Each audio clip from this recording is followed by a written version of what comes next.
La salle polyvalente de l'église Notre-Dame des Victoires, située au quartier Plein Niger, a servi de cadre à la 6e sortie officielle de la plateforme citoyenne et patriotique Gabon d'abord. L'un des temps forts de cette rencontre était dédié à la présentation du livre « Je suis venu donner la paix » de son éminence cardinal d'Afrique centrale, Dieudonné Zapalenga, par Dr Ngou Honorine. Je suis venue en tant que, on va dire, conférencière pour présenter un ouvrage.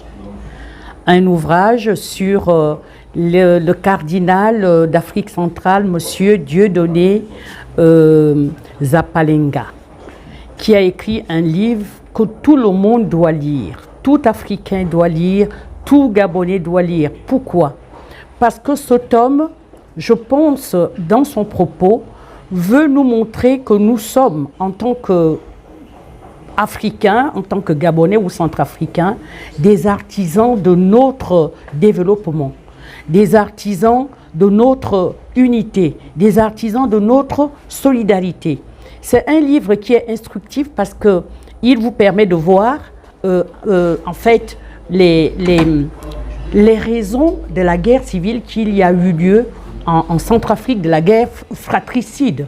Je pense que la voix qu'il porte est une voix, on va dire, concernant la paix dans la nation, la justice dans la nation, la fraternité entre les frères qui sont issus d'un même pays.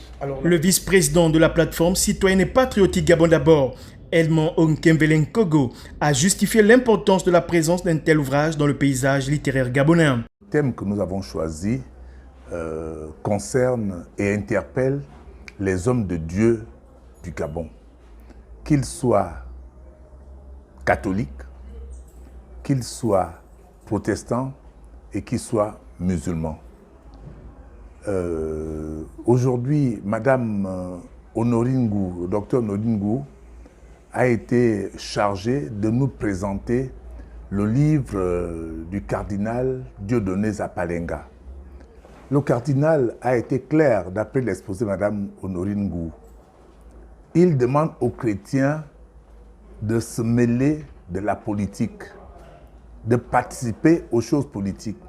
Lui-même le dit, c'est écrit, que si les chrétiens ne participent pas, ne vont pas en politique, les choses de la politique vont s'occuper d'eux. L'Église doit demander aux citoyens de s'organiser et envoyer les hommes de Dieu au Parlement, c'est-à-dire les hommes de Dieu à l'Assemblée nationale, les hommes de Dieu au Sénat, les hommes de Dieu dans les mairies, les hommes de Dieu comme des conseillers. C'est ce qui était avant l'indépendance. Et ça marchait bien. C'est depuis qu'on leur a interdit de faire de la politique que le Gabon marche mal. Et un pays ne peut pas marcher bien s'il n'y a pas Dieu devant. Pour la plateforme Gabon d'abord, il faut toucher l'ensemble des communautés religieuses que compte notre pays afin d'avoir des élections fiables et crédibles au sortir des grandes échéances électorales de 2023.